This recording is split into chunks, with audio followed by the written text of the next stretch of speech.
Let's do it, another edition here of Goz On The Go. All the sports talk you need from the week in 40 minutes. Merry Christmas, happy holidays. If you are still looking for that perfect Christmas gift or for a way to support us here at Godzilla Media, head over to the Godzilla Media gift store. Link right here on Spotify and Apple. We'll leave it in the comments and the information on our YouTube shots. I got my guy Matt for reminded me last time. Godzilla Media gift store is now open up until New Year's Eve. Use the promo code Godzilla Ship Free. Godzilla Ship Free. Your order's free. Thanks to the great people, you listening, Godzilla Media, our partners, everything else. We're offering that promo code till the end of the year. Godzilla Ship Free. Free shipping on your order this holiday season. Also, if you are listening on Spotify, whether it's Apple, wherever you listen to your podcast, but in particular, if you are a Spotify listener, I'm talking to you right now, click that rating button in the top left. Spotify has now done ratings. It is a huge deal for us. I didn't realize until I started doing podcasts how important these ratings and reviews really are. That's all I ask. It takes 1 second. Just hit the rating. I prefer a 5-star. Thank you. Check out all your other Godzilla Media podcasts. Give us that rating on Spotify. It's a big deal. So 1 second, even if you pause the podcast right now, look for the rating, hit it. It's a big deal. Thank you. Appreciate that. And I do that for all the Godzilla Media people. If you do it, awesome, man. Also, continue to support our great sponsors like Mohawk Honda. Selection is king, fall, winter, all throughout 2021. And I know it firsthand. The pilot coming my way. I'm counting down the days, Cam McKenna. Counting down the days, Greg Johnson and Lindsey Harrington, who saved the day on our most recent Mohawk show. They can save your 2022 to get yourself out of that terrible ride and into a new one. Inventory continues to fly through Mohawk Honda. I was talking to the crew, and they're saying cars are continuing to come in and out, and you want to find your ride, it's at Mohawk Honda. Wherever you live across upstate New York, tell me, guys, where's the best place to get a vehicle? It's Mohawk Honda. I've worked from the Finger Lakes to Central New York. There is no doubt it's Mohawk Honda. Make it a part of your end of December trip. Drive out to Glenville. Talk to Cam McKenna, Greg Johnson, Lindsey Harrington, my guy John in Service. So many people want to help you. Brian McKenna, too. Got to give love to Brian McKenna. They want to help you find your ride, and it's worth it. You want to work with people that you trust during the car buying experience. And I know it firsthand. They always go out of their way to please you. It is Mohawk Honda in Glenville. And our friends over at Johnstone Supply in Troy. Shout out to my guy George and Tom and Kevin, James, helping you this holiday season, finding the things that you need to make sure your home is safe. You're hosting the in-laws, the relatives, family, friends. Go downstairs, check out the furnace, see if you're ready for an upgrade. Is the Goodman furnace something that you need?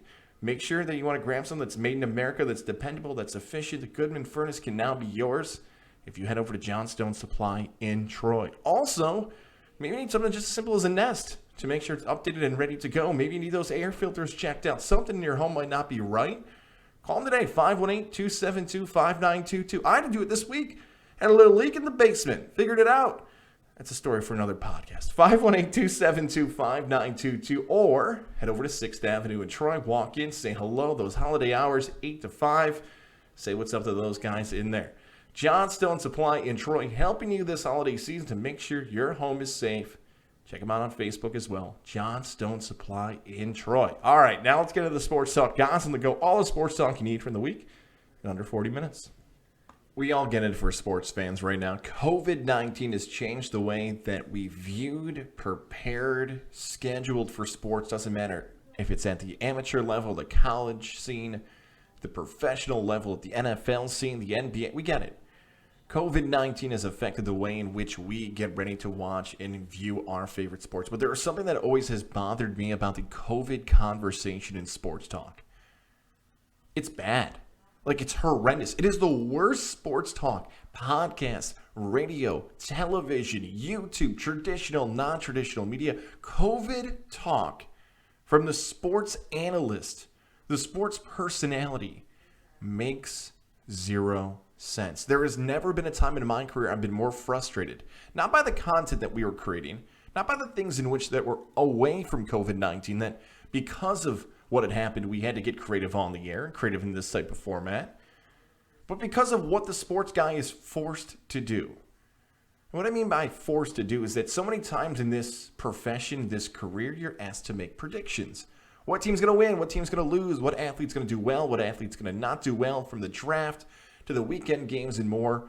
We are used to having predictions and takes and opinions, and you've done the research, you've put in the time, you've watched the development, and that's why some people who might listen to this podcast might care what I have to say. Same way I care about what other people have to say about certain teams and athletes and everything else. Nobody comes here for me to be Dr. Goz. Dr. Oz is leaving a run for Senate, but Dr. Goz doesn't exist. My wife might be able to offer you up her opinions on things, but she is not somebody who studies that for a living like a pharmacist may, or somebody who studies the science and the development of diseases and viruses and more. So this idea of the sports talk guy getting out there and saying, the NFL better change their policies. How could the Big East and the MAC decide to forfeit games because of COVID breakouts? Those rules are stupid. Why is the NFL even moving games to Monday and Tuesday? Is it just for show if the players can actually go out there? I can't even sit here and criticize the ways in which these leagues are handling COVID. Because the hindsight view of COVID-19 won't be understood until when? Next year? 5 years? 10 years? 20 years? 30 years? To sit here in December of 2021 and try to act as if I have the information on the right way to handle a COVID-19 outbreak is foolish. Look, when I signed up for this profession, when I signed up for this to be my career, I didn't sign up to tell you how to work science. I got this great question from my wife one time. This was years ago. She said, does it ever frustrate you when someone talks about sports and you know initially they have no idea what they're talking about? It might be a player no longer on a team or a performance by a team nowhere close to what they're saying. Did it ever frustrate you? And I always said no, because if I know someone's interested in that topic, I know it helps my field. Even if the opinion's terrible, I know it can help the conversation, and it can create an interesting discussion. Interesting might be the polite way to put that. But that's sports. Now, if you work in a profession that talks about science or healthcare or politics, and someone's opinion is so far off, it can be dangerous for the welfare of that city, for the overall care of somebody's health. This is not supposed to be a debate about what science can and can't do. You're not supposed to put bad information out there to potentially change the public perception of what can happen. So this idea of like, the Big East should have to play their games. The NFL shouldn't move a game. The NBA doesn't know what they're doing. NHL. Why would I even have that take? When you went to a sports podcast, you want to talk about sports. What teams to bet on, who to root for, what athletes to look out for, who's starting on your fantasy team. And maybe if someone has the same opinion as you. Not, here's the right way to handle healthcare. Here's the right way a league should test. Here's who should be vaccinated, who's not vaccinated, and what to do. That is not the specialty. If any single, I swear to you, I promise you, from if you're listening to Syracuse to Albany to New York City to Buffalo, please, if any of the personalities who talk about COVID act like they have the answers or want to criticize the ways in which people are handling it, they are being idiots. Fools. They are mocking their own profession. I've said it a few times in the past podcasts on this, and it's one of the great things about podcasts versus radio versus television. You don't always have to have a strong opinion about everything. Everybody doesn't have to be Stephen A. Smith. Everybody doesn't have to cover 4 to 5 hours of content a day anymore. It's not what happens going into 2022. It's far more authentic, far more real. We don't have to have the circus of, I know this is what COVID's going to do. I feel like this is what they should. You have no backing on that. Not as somebody who covered media, not as somebody who did sports background, journalism, broadcasting. You are not a doctor. You don't know. So if you hear people in my profession telling you the ways in which you should handle your health or somebody else handling COVID-19, they don't know the answer. And it's the most dangerous thing to do. If you educate yourself on a pick, great. If you feel confident about a player not helping your squad, those things are their strengths. Sports talk, the weakness is talking about science. So there's my take. Not about what they should do with games and rescheduling, how to handle the athlete and what 2022 looks like, because that'd be a fool's opinion, a fool's gold move. My opinion is to stay out of this one, because this is not something I'm good with. And many of my other fellow media members won't take that same type of stance. And of course, I come right off that topic talking about how sports talk, people don't know what to do with COVID-19. I go right into the NHL conversation about Olympics in 2022. Look at that.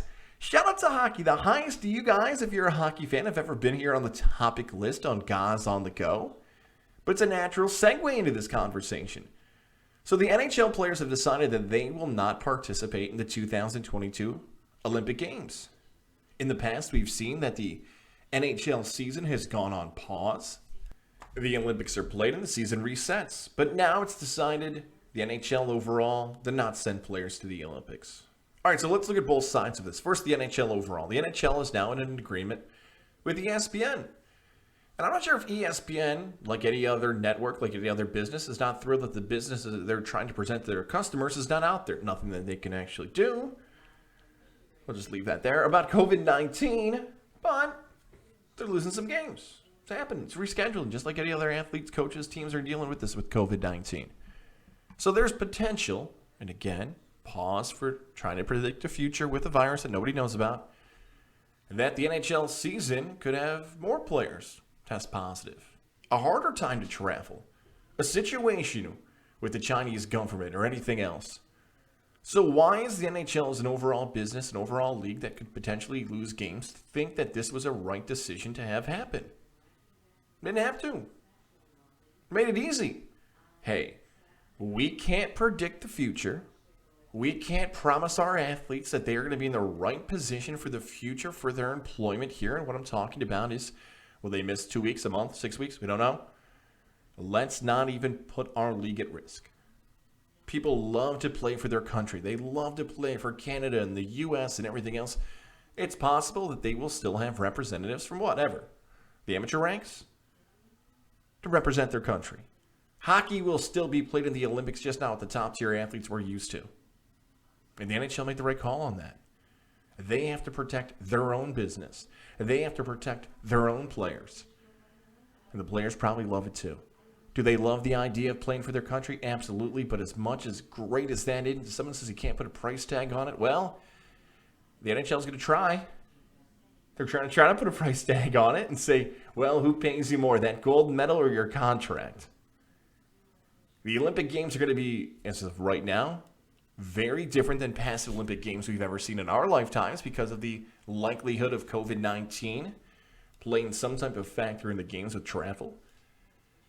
But good for the NHL. They've got a window now to continue to spotlight their sport, continue on with the season, not get out of people's mindsets post-Super Bowl. Maybe the NHL has some big-time games and everything else. So right after the COVID discussion of how sports talk people will struggle to do what they want to do with it, the NHL said, we're going to make this easy for everybody. Let's not talk about rescheduling. Let's not talk about forfeits. Let's get out. Let's not make this an us issue. We won't fight this battle. We can't figure out exactly what's going to happen. Let's not even make it a problem. And for the second time in the first 10 minutes of this podcast, I think that's the right take to have in sports. Know what you don't know and do what you do know, and that's play hockey. New York Giants fans, you got a lot of stuff to complain about. You've got a lot to complain about. You want to complain about your quarterback, Daniel Jones, out for the season? You can do that. That Mike Lennon's awful. That Jake Fromm's now your starter. That Saquon Barkley's never lived up to the hype. That Dave Gettleman's a bad GM. Okay. You have a laundry list of things that you can complain about and how bad the Giants have been consistently over the past decade. You can talk about all those things. But as bad as New York has been, is the laundry list of things of how bad the Giants franchise is. Let's discuss the fan appreciation medium soda situation. Because this has become, as sad as it is, one of the most compelling storylines involving the teams in the city and their football team. If you don't know the story, the New York Giants recently had Fan Appreciation Day, and what they decided to give fans coming out to the game was a free medium soda. And we found out later that the free medium soda could only be redeemed by the actual season ticket holder, not somebody else who had season tickets, i.e., if you bought 4 season tickets under your name, only you could buy the soda, nobody else. Now, even how I presented that story, you might think I'm going to have a negative twist on this and give you another 2 to 3 minutes of me ripping the Giants and calling them cheap and lazy. That's actually not what I'm going to do. And I know I'm in the minority on this. But this goes almost like to an American take of, is there any other country in the world that likes to complain about getting free stuff more than America? Like, has this become the new thing the last 2 years in America of, somebody's giving me something for free? It's not what I want. I'm going to complain about it. Somebody's going to give me a big tax return or a bonus or unemployment or relief fund or anything else. It's not enough money. I want more. College loans. Hey, I know when I signed up for this, I was going to have to pay a certain amount of money to come to this college. Wait, whoa. Someone's going to waive these? Yeah. I want it for free and I want all my loans taken away. It's become a societal thing. And I couldn't believe nobody else, and maybe somebody else had this opinion. Please share it with me. Tom Goz, TOMGOZZ on Twitter, goz@gozillamedia.com. Did anybody else following this giant story want to just chime up, put a finger up and say, just to confirm what I'm hearing, the New York Giants decided to give fans something for free. And they're complaining about the free thing that they gave them. Okay. Maybe it's me. Maybe it's a personality flaw. Maybe I should be complaining more about free stuff that I get. I've been fortunate enough to work in jobs where I would go to an event, a free t-shirt, free meal, free hat. I don't think I've ever, I swear to God, ever complained about it once. I have never had somebody give me something for free and be like, oh my God, that's it? Seriously, that's all you're giving me for free? I can't even imagine having that level of arrogance. Could you imagine somebody gives you something for free at a sports game? A free hot dog, a free soda, and you turn to that person and say, oh my God, are you serious? That's all you're going to buy me for free? Now, maybe there's a lot more spite and anger for Giant fan where they had to put up with how terrible the team has been. He thought, I'm going to spend my hard-earned money on this, and the best you can give me as a product is a medium soda. That's how somehow that was twisted. That the organization should have done more for the Giants on the field immediately on Fan Appreciation Day. What were they supposed to do? Get in a time machine and bring back Michael Strahan and Eli Manning? Help me on this one. That pro teams, college teams give away stuff for free. Happens in baseball all the time. It happens to a bunch of sporting events. But now America, sports fan, has now hit a level of arrogance, a level of gimme, that even the free stuff isn't good enough for them anymore. Even when you've done literally nothing to deserve it. Nothing. Besides the team saying, we're going to give this to you. It's not good enough. Okay, Giant fan. Last week I got in trouble for telling the Bills fans that they're whining, complaining, and doing everything else. This is far worse. Like, Bill fan, you want to complain on Twitter and social media, and I gave you a hard time last week, but at least you're defending your team?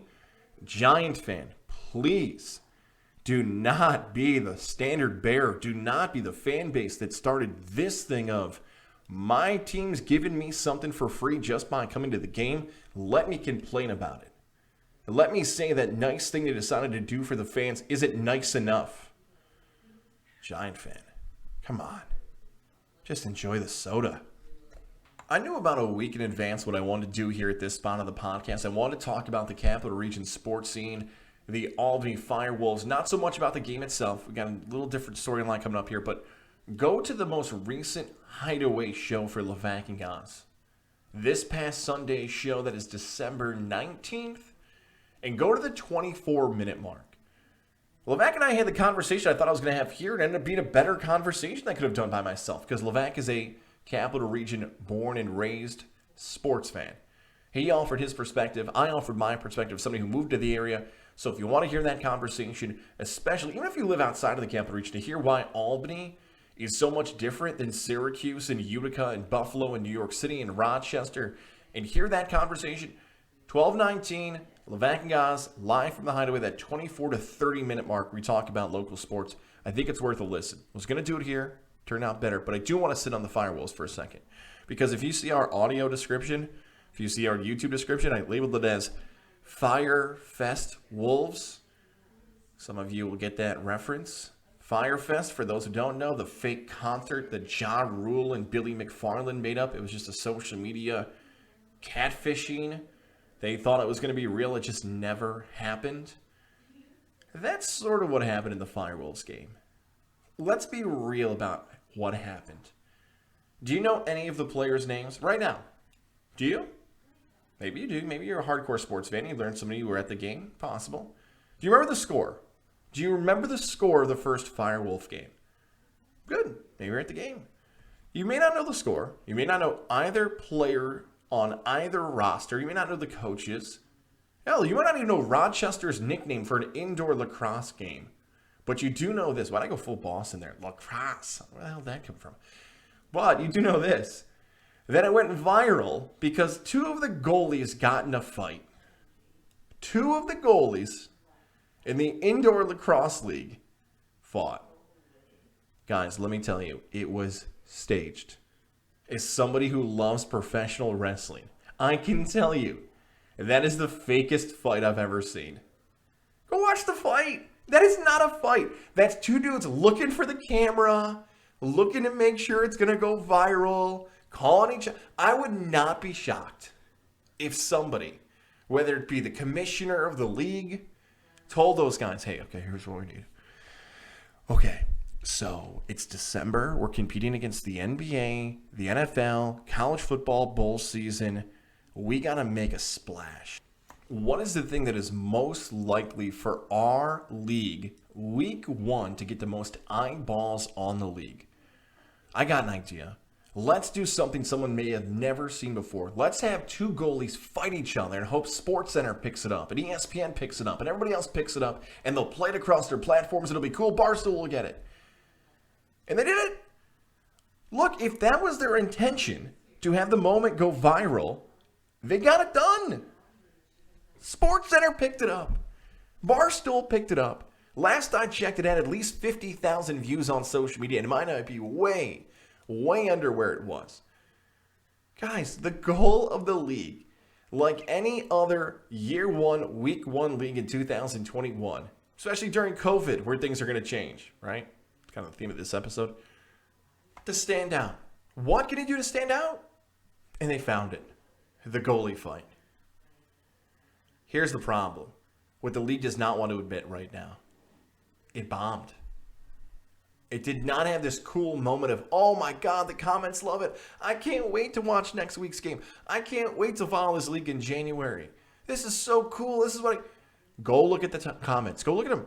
From Instagram to Twitter to social media. Anywhere on social media.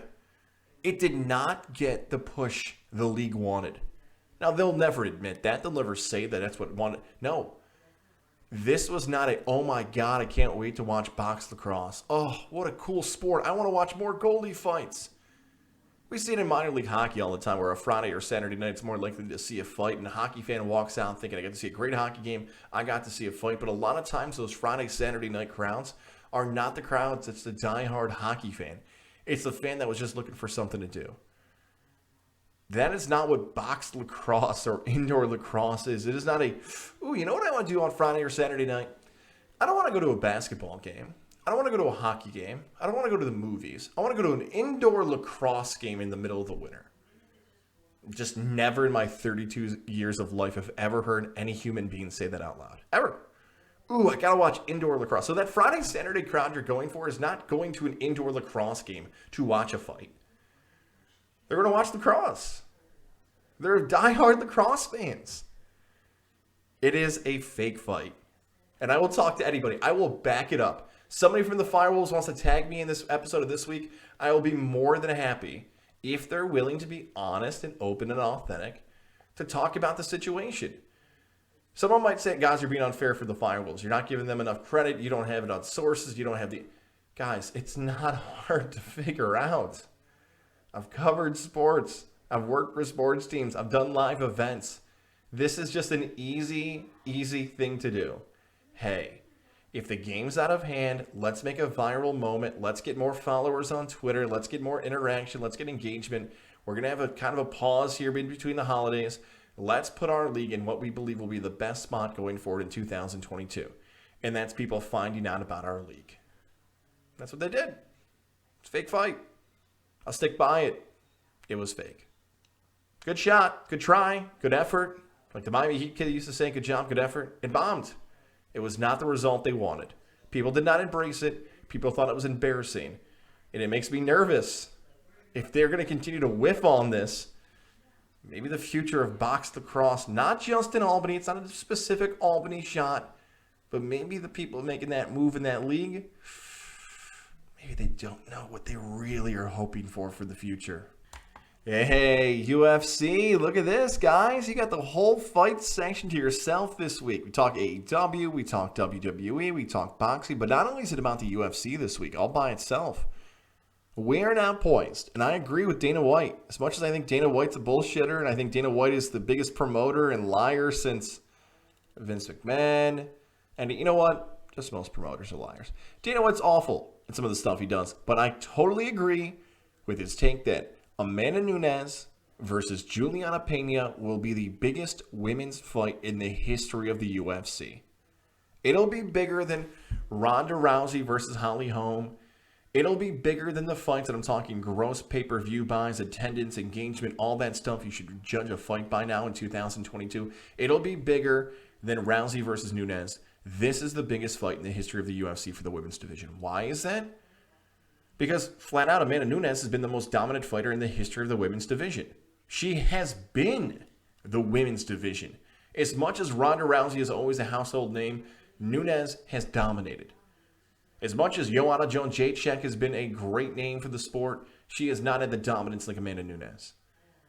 And finally, after all these years of dominance, and the only decent, engaging, interesting storyline would have been, could Nunez ever have a rival? Should she fight guys? Somebody finally beat her. And I remember watching Juliana Pena on the only season I ever watched of The Ultimate Fighter, when it was Ronda Rousey versus Miesha Tate. And I said, this season is going to be remembered because the next great fighters from this season are going to be the future of the UFC. Names like Raquel Pennington. Names like now WWE superstar Shayna Baszler. And the winner of that season, who was supposed to be, I guess we'll use the Brock Lesnar nickname, the next big thing, Juliana Pena, the Venezuelan vixen.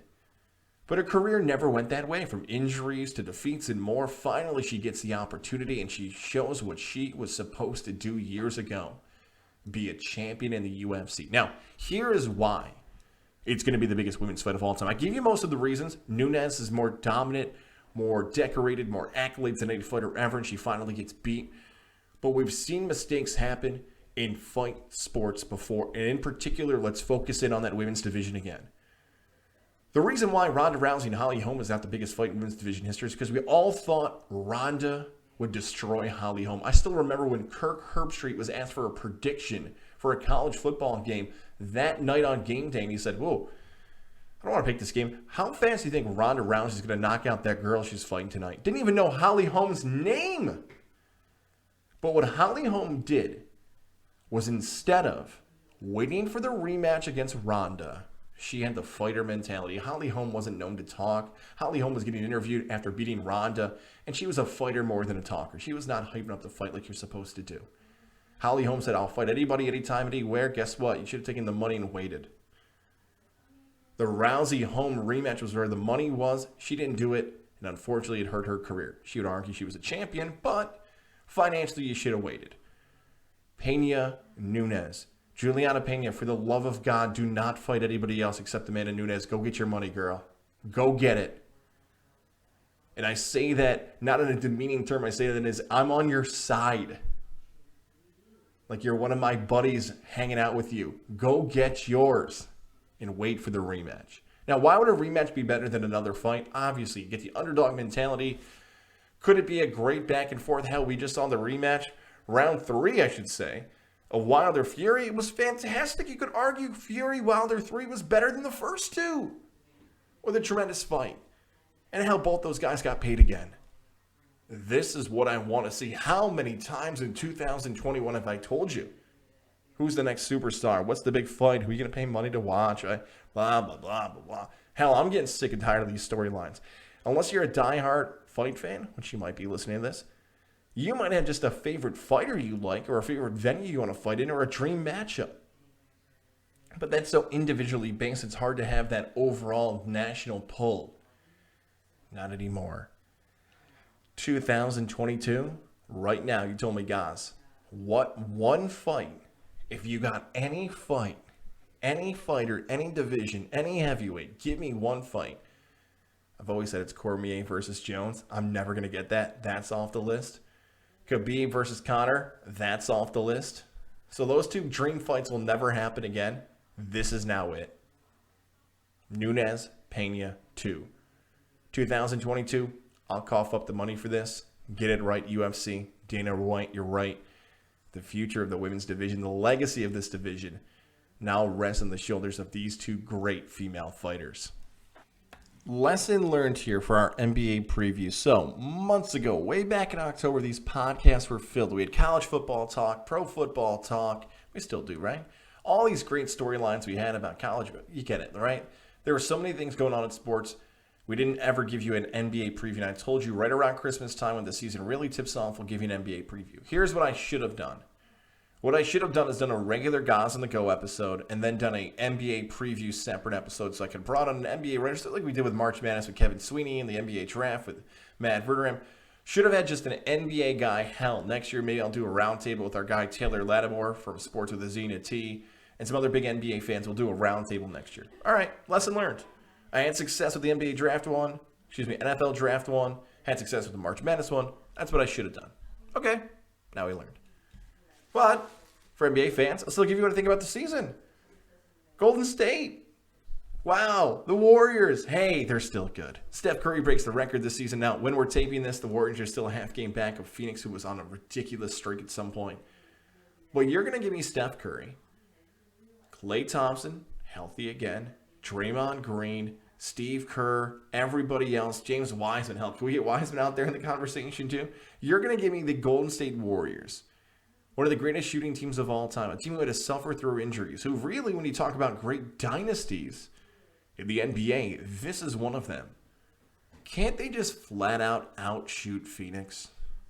Even though Phoenix was just a few victories away from winning the NBA championship last season, isn't it just come down to 3-ball versus the 2?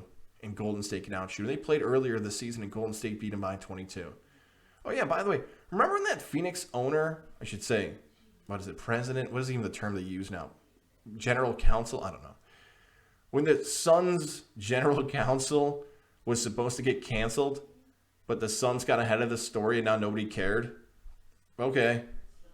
Like, it just, nobody cared about the Phoenix story anymore, right? Did he, I don't think he resigned. They tried to get somebody canceled. This Phoenix guy fought it off. Sorry, blew over. Do I say good for him? I don't know. Whatever. Golden State should beat Phoenix. And maybe, hell, there's my answer, right? Does the NBA want that story to come back again come May or June? No. So Golden State's the team to beat out in the Western Conference. I'm so bummed. You already know when we do the Zion thing. Zion's so fat. God, it hurts me to say that. I'm sure my guy DJ loves that on Twitter. Zion is just so fat. I want him to be so good. I just want him to play. Or stop eating. My God. Zion, stop. Jokic, cool. Put him in the MVP conversation. I know they're struggling. We mentioned this last week. But Jokic's stats are ridiculous. Zach Lowe laid it out. Dallas Mavericks, are they supposed to be better? Lakers, old. That's what I should have done. I should have done a one-word game with all these teams. Lakers, old. Zion, fat. Jokic, underrated. Technically, that's 2 words. But that's it. Really, it feels like it's a 2-team race between Phoenix and Golden State. Who else do you have confidence in? Memphis couldn't make it in the playoffs. Well, I'm talking about those years with COVID and everything else. John Morant ready to take the next step? I don't know who the hell is ever on the court for the Clippers.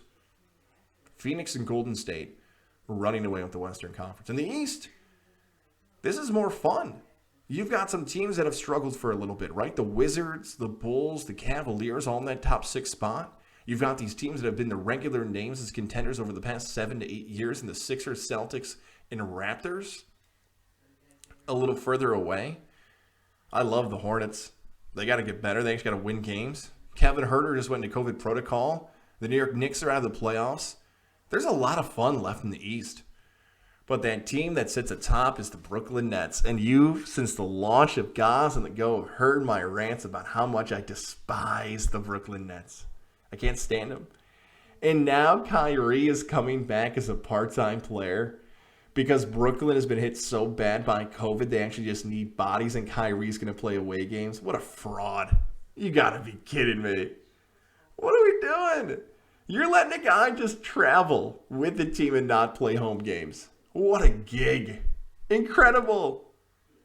I hope Brooklyn implodes. I hope Milwaukee smashes them. I get it. If Kevin Durant's foot smaller, we're probably not talking about the Bucks as the NBA champions. But if you got to tell me a team, similar fashion to the Western Conference, the word Trust. Trust. If I'm walking down to Rivers Casino and putting money on a team, I don't know what type of lineup I'm getting for some of those squads in the East. I don't know what I'm getting with Brooklyn. You give me Giannis Antetokounmpo, you give me the defending NBA champions, I'll trust the Bucks. I think they could take down Chicago. Chicago hasn't been there before. So right now, as we sit here just a few days before Christmas 2021, hell, I might place this bet tomorrow. Bucks, Suns, rematch, 2022 NBA Finals. We get it again. No, we're not. Psych. Give me the Warriors. Nice try. Just trolled my guy, Cams. Sorry, Cams. Sorry, Drew. So all you other Suns fans. Here's the pick. Bucks, Warriors. Warriors reclaim the NBA championship. We're down to Rivers right now to do it. Yeah, let's do that. You know what? Speaking about picks, let's do them right now. Our weekend wagers are brought to you by Jared Lozier. There's Jared's wonderful face. There he is. There's my guy right there. Shout out to Jared over at Northeastern Insurance. Telling you, this holiday season, you're going to have time with your relatives, you're going to have time with your friends and your family, but there's going to be things you're going to be thinking about in the back of your head for 2022. Okay, where can I save money? What can I do this year that I didn't do last year? Easy one. What are you paying for insurance on the things that are important to you? Your car, your home, your valuables, things that you really care about in your life. Don't you want somebody just to shop the market for you and be like, okay, can I save a few bucks here? Can I save a few dollars there? You're listening to Goz On The Go. You know the name now. It's Jared Lozier. Give him a call today. Information on our Apple and Spotify side, and just email. Look, if you're watching on your phone right now, pause the episode and email this guy. JAREDL@nemail.com. JAREDL@nemail.com. And just put on the email line right there. Put like Goz quote ? Body. Hey, just heard Goz's recent podcast. Can I just get a quote on ... Simple and easy. Just like on Spotify, I told you to leave an Apple review in the past. Spotify, top left corner, put it 5-star. And now Jared, JAREDL@nemail.com. Northeastern Insurance, helping you get some quotes today to make sure you're saving on the things that are important to you in your life. All right, here are the picks I got for the weekend wager. Love UCF. If you're listening right now on a Thursday, they play. Get to Rivers. Get to anywhere else where you can wager. UCF beats Florida outright. So many issues in the Florida Gator program. This is one of these games, one of my favorite plays of the bowl season. UCF kids are pissed they didn't get recruited by Florida. Florida doesn't give two craps about it. The Gasparillo Bowl. UCF does. UCF wants to be there. UCF wants to be on the field. They want to smack Florida. I love UCF in that game. NFL. You know what? I also like Thursday games in the NFL. Look at this. I like the Titans to get smacked. Tom McGrath. Sorry, just kidding right there. My guy Johnstone. I do, seriously, though. That's the second fake out I've had here in the last 10 minutes. Again, Warriors, Bucks, NBA Finals. I like the Niners on Thursday night. The Niners, -3, over 44.5. As of this taping, there's rumors of the phenomenal one, A.J. Brown, could be back. Get it before it doesn't happen.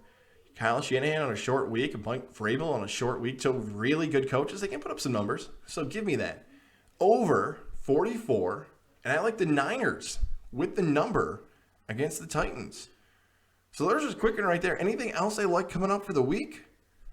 God, I want to take the Bills so bad against the Pats. Oh, it's just sitting right there. I want to take the Giants against the Eagles again. I will post the rest of my picks on GozOnTheMedia.com. Those are the three I feel really confident in right now. I like the Niners against the Titans. I like the Niners-Titans over. And I love UCF in that college football bowl game against Florida, the Gasparillo Bowl. Love that game. All right, that's this week's episode of Goz On The Go. All the sports talk you need from the week in 40 minutes. Merry Christmas. Enjoy it with your family. I appreciate you so much listening to this podcast, making it a part of your day in 2021. Enjoy the holidays. We will have a fresh episode next week. If you're getting there with Goz listener, if you're a Levac Goz listener, we got a cool Christmas show now up. We're going to have a top 5 list coming out on those platforms as well before we shift into season 2 of those shows. But we will have a fresh episode for you next week talking about the college football playoff and more. Until then, enjoy the rest of the week. Enjoy the holiday. We'll catch you again next week.